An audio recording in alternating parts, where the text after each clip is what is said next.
It's the Pete Longell Show with tonight's guests, cinematographer-director Gary Graver, and musical guests, Screamin' Louise. And now, here's your host, Pete Longell.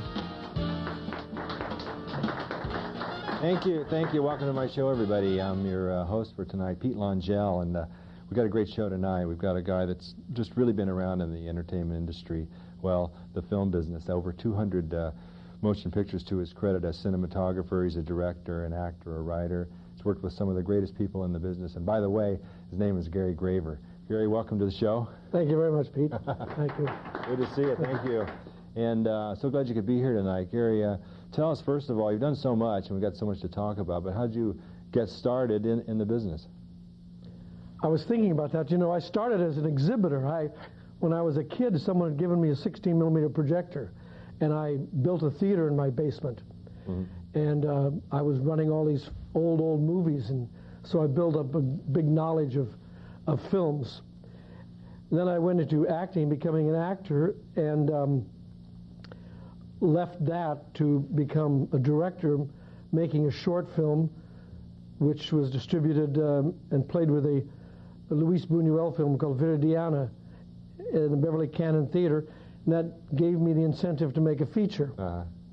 So all those things attributed you to become the guy that you are today. Right.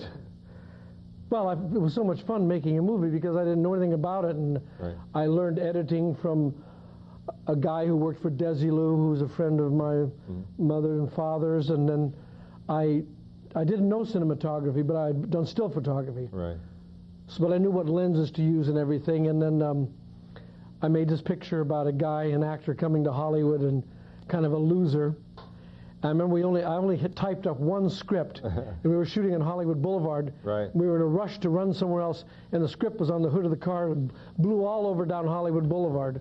We had to scramble to pick up the pages. You were the actor in that. I was the actor in it, too. Okay, so that got you started, yeah. And I found it interesting that in your early part of your career, you developed a lot of that as serving in Vietnam, as in the Army, was it? I was drafted in the Army, and I joined the Navy instead. Right. But I ended up going all through Vietnam anyway, in the combat camera group. Mm-hmm. And that's where I learned cinematography, because I didn't really know it, but I sort of bluffed my way in, and they took me in, and I just shot movies every day for 2 years. Right, and you learn it. Right, yeah. Well, you and I first met a couple years ago, 3 or 4 years ago, working on a feature that our producer Norbert Meisel was doing, and I was an actor in that, and we have a clip of that. Oh, so good. You'll recognize that work. Let's go to that clip back there, David. This is from The Biker Poet, as Gary, a cinematographer, and I think you'll recognize the guy acting in there, too. Hi. What's the matter? I don't know. Bonneville. Yes. 650, huh? Yes. 70, right? Yes. Frame and motor are different. Yes. You never changed the oil. No, how'd you know? I didn't, I just guessed. Should have bought a Harley. Yes. You mind? Oh, no, go ahead.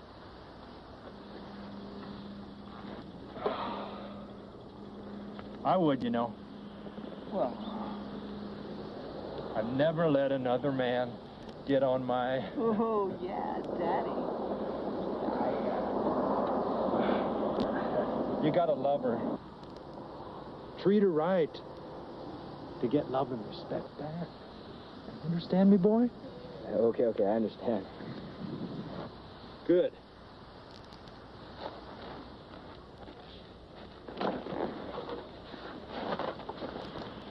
Little carrying interest. Yes.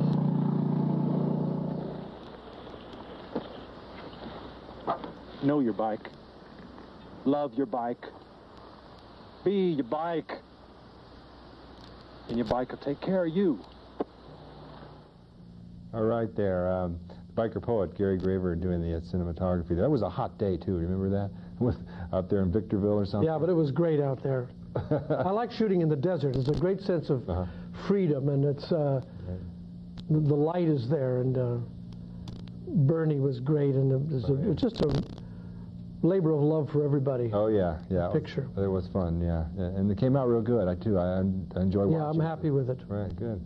Well, I know you started out doing documentaries when you first started, I guess, earlier in your career. Well, I started with a feature and a short, and then I went to Navy, and then I came out and I did documentaries. Right, okay. Then I got a job as an assistant cameraman, and the cameraman quit, and they stopped production, and then the director, Al Adamson, asked me if I'd take over and shoot the picture. So I did, and luckily, the phone's been ringing. You're right, yeah. Since 1968, and keep working. So. Oh, you've been very busy. I mean, how could you do it? I couldn't believe it. Looking through here, around 200 films. That's about. My gosh. Now, Gary, you're also a director, and we talked about some of the directing that you did back there in the dressing room. Your first feature was well, that's the one you were just talking about, The Attic. Was it that? Wasn't the first one, but. Right. It was the first good one, I guess. Ray Milland and Cary Snodgrass. Right, yeah. I co-directed it with another fellow who produced it also. And so you graduated into doing a whole long list of directing credits. How do you have time to do all this stuff? It's incredible. But to name some of them, Texas Lightning with Cameron Mitchell. Right. And Trick or Treats with David Carradine. Right. And there you go with that right thing. You said you were going to do that to me. Yeah. Well, the problem is very disappointing. It happens in big major pictures, but independents and stuff. I've had the bad luck of having pictures like Orson Welles, recut, re-edited, and changed. Like the Texas Lightning was a serious story about a father and a son. A father was afraid his son was going to be a sissy, so he took him hunting, and getting him laid and getting him drunk and everything on a weekend, and the thing backfires. The guy took some of his buddies, and the kid ends up killing everybody. Well, the distributor, who has now disappeared, changed it and made it into sort of a comedy. Oh yeah. And it's very disappointing, and I'm sure I speak for a lot of people. If you work and you want it to be a certain thing and they change it and it doesn't make a lot of money, then people are wary the next time. They'll say, well, that picture, the ending wasn't any good or something, but how can you explain it's not your fault? And that's happened quite a few times. Well, sad to say.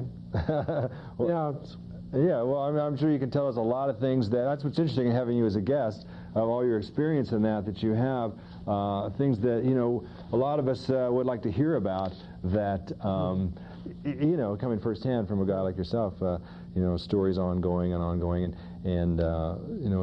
so glad you showed up today to tell us about all of it.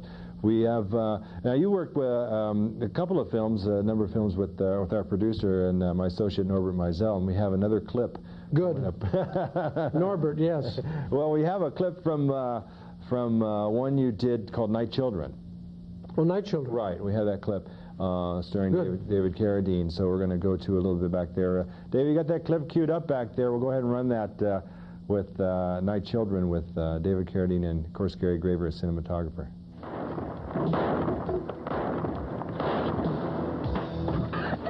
Night children, living by the law of the street. Their only chance of survival, a probation officer and a cop who cared.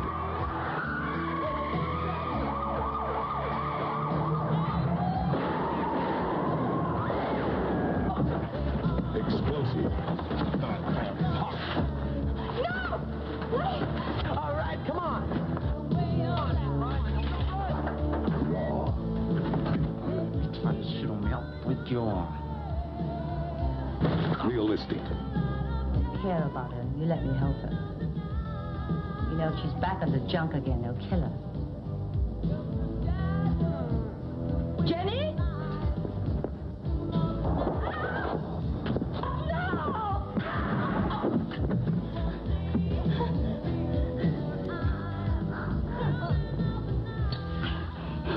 He killed her.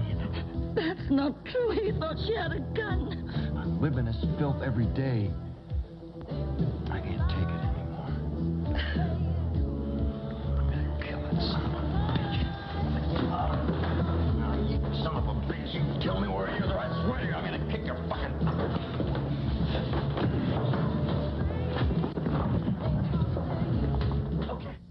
All right, there, Night Children. Gary, that must have been a lot of fun to do. Was there a lot of intrinsic problems that happened in that? Not really. We shot it downtown L.A. On real location, which is always good. You know, you really get the feeling when you're right into it. Yeah. Well, you've done a lot of action pictures. I noticed in your, you know, do you like doing those? Yes, very much. Yeah, I like to work with stuntmen. And stunt women. It's a lot of fun. Yeah, and you're doing one, well, what's this one here, Surface to Air? You just it's a picture with Michael Madsen and Chad McQueen. We did last year, which was funny because we shot it on an aircraft carrier in San Diego. And when I was in the Navy, I was the lowly guy with the camera, an enlisted man, and I went back years later, and I'm up in the captain's room talking to him, shaking hands, cracking jokes. I would never be allowed up there. But the Navy has changed. I mean, everyone's, there are a lot of women on the ship. Everyone's walking with a cell phone. They don't run movies. There's a color TV in every room on the ship. It's really different. There's different Navy now. Yeah, different Navy. Oh, yeah. And you've done martial arts type movies. I did second unit on Enter the Dragon. Right, yeah. And I've done, several martial arts pictures. A Western? Westerns, yeah. And I did a really good Western. Well, we did a remake of Stagecoach. And here's another story about Cruise with Willie Nelson and Johnny Cash, Chris Christopherson and Waylon Jennings, and another great cast in Tucson. Outside Horses, Country Stars, great. Everybody was complaining on the crew. That's all they did was complain. I couldn't believe it. And then they all left. They went, and I stayed for some second unit. And another Warner Brothers came in, and I was down in the lounge, and there they were complaining. The new crew, complaining. They want the job, but once they get it, they have to complain a lot. Well, you gotta make things, you gotta make things interesting while you're out there. Right. The days can be awfully long, as you know. Right. So anyway, well, we have a lot more to talk about coming up in the second half of the show. Okay. And right now we got some music, though. Good. And yeah, I'm looking forward to it too. Ladies and gentlemen, we have a really fine musical group with us tonight. Here they are to do a song for you right now. Screamin' Louise.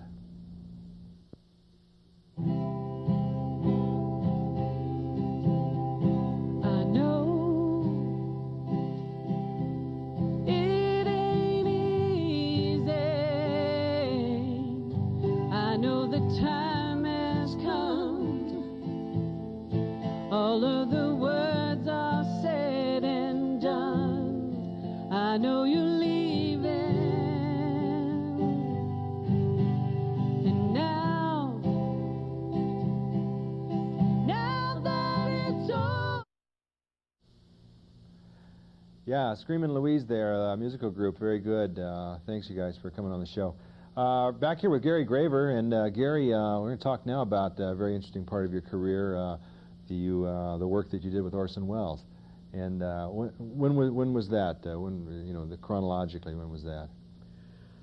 I had just been working professionally for a couple, 2.5 years, I guess. And I met Orson in July 4th, 1970.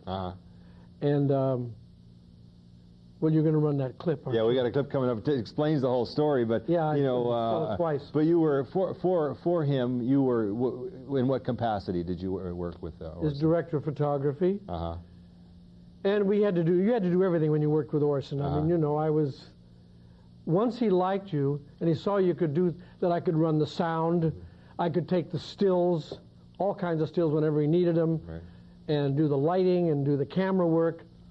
Then if he took a liking to you, you were in there. You were much valued. And so you had to be prepared to do anything when you showed up. That's right.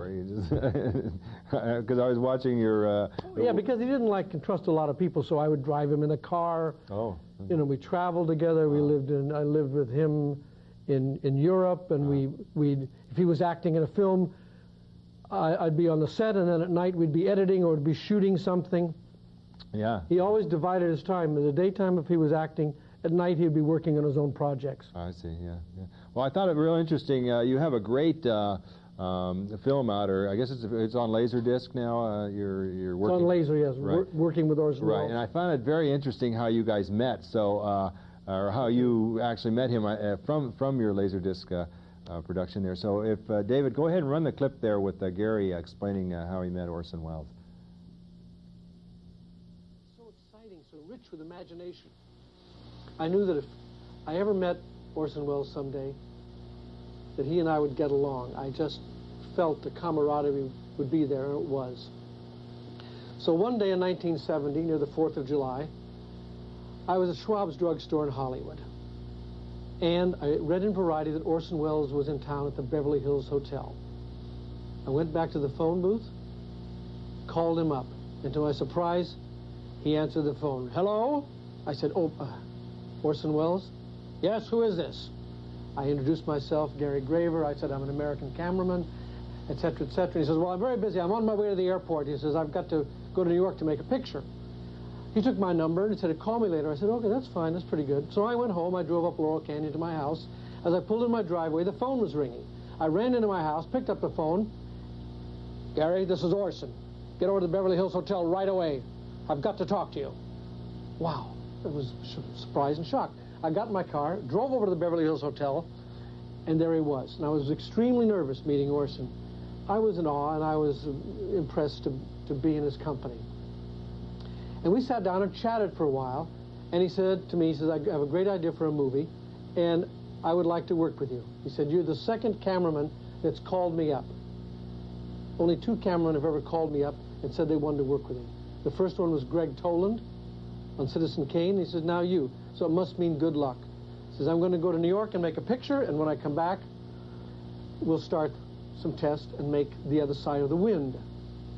And as we chatted along, all of a sudden, he grabbed me by the back of the neck and threw me down on the ground. And I was down there, looking. And he was holding it. I wondered what the hell was going on. It was very strange. And he leaned on me. He pushed me down and said, shh, shh, shh. He said, shh, shh, don't make a noise. And he looked up and he was looking out the window all around. I thought, what the hell have I gotten myself into here? What's going on? Here I was with Orson Welles, laying flat on the rug in his Beverly Hills bungalow, not knowing what the hell was going on. And then after a few minutes, he said, come on, get up. And we got up. I said, well, what was that? He said, out the window, he said, it's the actress, Ruth Gordon. If she saw me in here, she'd come in and talk. He said, I want to talk to you. So that was my first meeting with Orson. When Orson Welles came back from New York, oh, you ran a little bit past it. Good story, huh? Very good story. Very entertaining from your working with Orson Welles video there. Anyway, you had mentioned to me that his big influence on you was the first film you saw, The Touch of Evil. Touch of Evil, yes. Right, yeah. Well, what so inspired you about that? Well, the way he moved the camera and the way he moved the actors and the acting and the writing and just the whole flow of the thing was like I hadn't seen any movie before. I really hadn't seen Citizen Kane yet. And it was just, inspiring me, and I think probably with the reissue of Touch of Evil, a lot of people are going to be turned on to be filmmakers. Oh yeah, it's reissued now back to his original, I guess, vision. Is that the way it is? His original cut, yes. Right, and so everybody's going to see it now. It's playing over here too at the Vista Theater. Yes, it is. Go over and see that. Well, then the first film that you did with Orson was what was the name of that?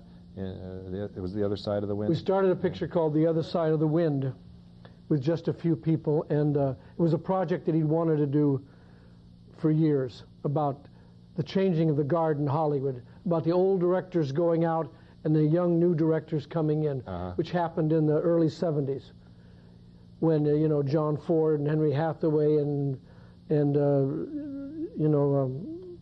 these guys who were, Howard Hawks were sort of ending their film careers. and the new guys were coming up, you know, Coppola and Dennis Hopper and things. What was some of the cast? I found it great. I found it really fantastic to hear the cast. And that was, we had a lot of young people in the cast who played film buffs and video freaks and everything. But then we had John Huston playing the director, who was not a director like Orson, but more of a director like Howard Hawks, who did musicals, westerns, comedies, dramas, and everything. He was a studio director. And he's making a youth picture, a with it, youth-oriented picture. I see. And he's having his birthday party, and he's invited all these kids to come from the schools around Hollywood. And in it also are his old friends, Lily Palmer, Edmund O'Brien, Cameron Mitchell, Mercedes McCambridge, Paul Stewart. Right, yeah. Terrific cast, terrific. I find it so fascinating to see all those people there together in one film. Yeah, and Orson found people that hadn't worked in years either, but he always liked to do that. He would remember an actor and find him and bring him in, or I like that guy. Right, yeah. Some of his favorite actors were burlesque comedians. Okay. And you see them in his films, even Gus Schilling and Citizen Kane and Touch of Evil and Billy House. Right, yeah. He was a highbrow guy, but he, like I do, shared that same sense of, you know, lowbrow humor. Just the down and dirty kind of stuff. Yeah. I could see by looking at the tape that he had that kind of affinity for those kind of characters. He used a term to direct his actors, extend. And could you explain what he meant by that? He told that to Cameron Mitchell especially, to extend, Cameron, extend. Take your time. Think about what you're saying. That's basically what he meant, you know, don't rush it. Right, don't rush through, just go ahead, and in that he probably uncovered a whole lot of new stuff that you probably wouldn't think of as you're acting through your, doing your work. All of a sudden, he's created a whole bunch of new stuff by letting you do that. And Orson hadn't lived in L.A. for a long time. He'd been living in Europe. He'd only come here occasionally to do the Dean Martin show. They would bring him over. And I just found this opportunity because the films I was photographing, the motorcycle pictures and, you know, exploitation, drive-in kind of stuff, wasn't really what I wanted to be doing. I wanted to be working with Orson. And I wanted to show him the way that he could work in Hollywood, you know, with my crew and not have such a big overhead so that I could help him make more Orson Welles films. Well, did he, I know a lot of stories that are in that tape there. In fact, Susan Strasberg was talking about it, that he would change things around, a lot of the dialogue. In other words, if he didn't like it, he'd just immediately change it or give it that line to another actor or something like that. Well, Orson was a bit of an insomniac, which he would readily admit. So he would be up all hours of the night, and he'd be writing and working on the script. We worked from a big script, about 250-page script. But then he would add on to it, you know, like the Woman with the Winchester House, add rooms on. He'd add things, and he'd think about the day's work and say, well, maybe that guy shouldn't have said that line. Maybe someone else should say it. And we'd try it and see how it worked. So he would, I mean, you could show up and things would be different than they were the day before, and but he made it all work. Made it all work. No, we had a schedule, but within that framework of the schedule, there was places to improvise. He'd see something an actor would do. As he said, the best accidents are the best friend of a director. Right, yeah. So things would go wrong, and he'd use that. Or they went a good accident. Right, yeah. Or something went wrong as an accident, yeah, okay. But he'd say, maybe that's going to work here, let's do it this way. Right. Yeah. So he was really great for the actors. He really... Yes. Yeah, I got that, yeah. Did you tell me that we're just having 2 minutes? We have to wrap up now? Seems like we could talk to Gary Graver here. Just there's so much that you have to say, and it's so interesting to us all. But if we've got a couple minutes left. Ladies and gentlemen, I want to thank my guest, Gary Graver, for being here. Gary, it's so interesting to have you here. So much more I want to talk about. Couple announcements before we go, ladies and gentlemen, upcoming.